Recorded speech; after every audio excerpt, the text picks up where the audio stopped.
आप देख रहे हैं डार्क फाइल्स। तो चलिए बढ़ते हैं आज की इस कहानी की ओर। बाइक लेकर उस रात जब मैं ऑफिस से घर जाने के लिए निकला तो समय हो रहा था शाम के 7:30 बजे का। अभी मैं बाइक चला ही रहा था कि तभी मेरे फ़ोन की रिंग बजने लगी। मैंने बाइक को एक किनारे पर लगाया और जेब से मोबाइल निकाला तो उस पर मेरे दोस्त राकेश का फ़ोन आ रहा था। मैं समझ गया कि राकेश का फ़ोन इस वक्त क्यों आ रहा है। मैंने तुरंत फ़ोन उठाया तो सामने से राकेश बोला, कहाँ पर है तू? घर चला गया क्या? तो इस पर मैंने बोला, नहीं, रास्ते में ही हूँ, बस जा रहा हूँ। तो इस पर राकेश बोला, हम लोग सारे मानक के घर पर बैठे हुए हैं, आज यहाँ साथ में बैठकर मैच देखेंगे, आजा।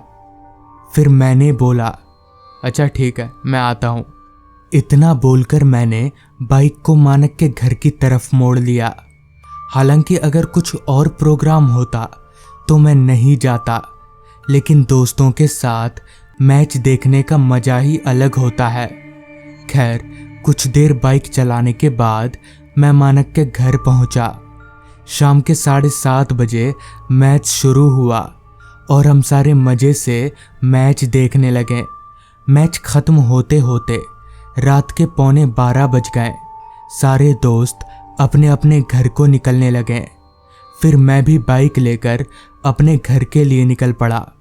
वो रास्ता जिस पर बाइक लेकर अभी मैं आगे बढ़ रहा था, उस पर मेरे अलावा और कोई भी इंसान नहीं था, जिस वजह से मैंने बाइक की स्पीड को बढ़ा दिया और तेजी से रास्ते पर आगे बढ़ने लगा।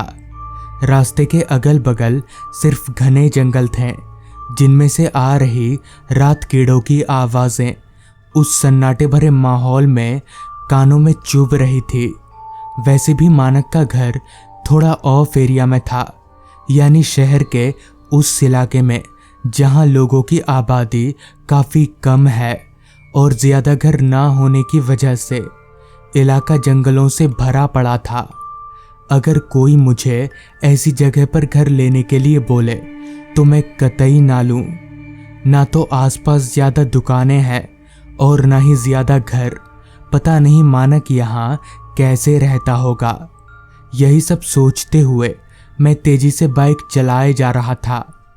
उस सुनसान रास्ते पर स्ट्रीट लाइट की भी कोई सुविधा नहीं थी। बाइक की हेडलाइट और चांद की धुंधली रोशनी के सहारे मैं गाड़ी चला पा रहा था। चलते चलते अब मैं एक छोटे से पुल के पास पहुंच चुका था। अच्छी बात तो ये थी कि उस पुल पर एक स्ट्रीट लाइट थी। मेरी बाइक चलते चलते जैसे ही उस पुल पर चढ़ी कि तभी अचानक से वो स्ट्रीट लाइट ब्लिंक करने लगी।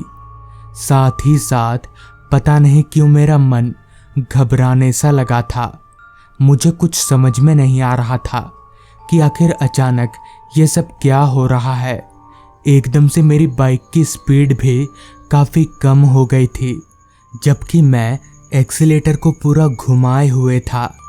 कहीं ना कहीं मुझे ये आभास होने लगा था कि कुछ तो गलत हो रहा है और ये सब सामान्य नहीं है।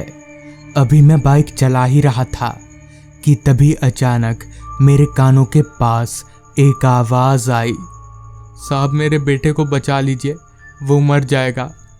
उस आवाज़ को सुनकर तो मेरे पैरों तले की ज़मीन ही खिसक गई, क्योंकि मेरे पीछे तो कोई था ही नहीं। फिर ये आवाज़ कहाँ से आ रही है? मैं तुरंत तिरछी नज़र से पीछे देखा तो पीछे का नज़ारा देखकर मेरे होश उड़ गए, क्योंकि अब मेरी बाइक के पीछे एक औरत बैठी हुई थी। उस औरत का चेहरा काफ़ी ज़्यादा भयानक था। उसकी आंखें लाल चमक रही थी। ये सब देखकर मैं तो जैसे सुन्न सा पड़ गया। मुझसे अपनी बाइक संभाली नहीं गई और मेरी बाइक घसीटती हुई धड़ाम से ज़मीन पर जा गिरी। मेरा एक पैर बाइक के नीचे दब चुका था, इसलिए मैं उठकर भाग भी नहीं सकता था। वो औरत ठीक मेरे सामने खड़ी थी।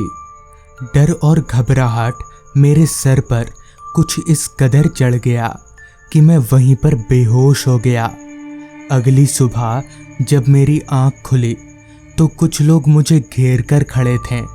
मैंने उन लोगों को पूरी बात बताई तो उन्होंने बताया कि एक बार वो औरत और उसका 1.5 साल का छोटा बच्चा इसी पुल से होकर कहीं जा रहे थे, मगर पता नहीं कैसे पुल पार करते वक्त वो दोनों किसी बड़ी गाड़ी के चपेट में आ गए और उनकी मौत हो गई। तब से ये अजीबोगरीब घटनाएं इस पुल पर होती रहती हैं और कई लोग तो इन घटनाओं के चपेट में आकर अपनी जान भी गंवा चुके हैं। तो दोस्तों, ये थी आज की कहानी। अगर आपको ये कहानी पसंद आई हो तो चैनल को ज़रूर सब्सक्राइब कर लें। तो मैं आपका दोस्त आर्यन जल्द ही मिलूँगा आपसे ऐसी ही एक कहानी के साथ।